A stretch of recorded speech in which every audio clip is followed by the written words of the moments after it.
Shivani and this is my first YouTube video. I've been meaning to make one from so long, but here we are finally. So in today's video I'll teach you how to make a mood board, and if you want to know more, keep on watching.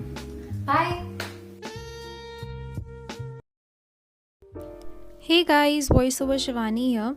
So a lot of pictures that I'm using today are from Pinterest, and while downloading the pictures you need to make sure that you download a certain color story. So as you can see in my mood board, the main color is like green, pastel green, and that's why all of the pictures are similar to that.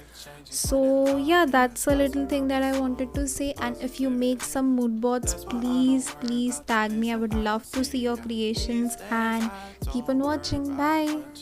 I think we should have some more fun.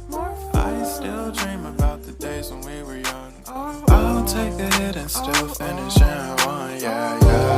Oh. Memory lane isn't that too far away from our hearts. Yeah. The ones we keep close, we should never let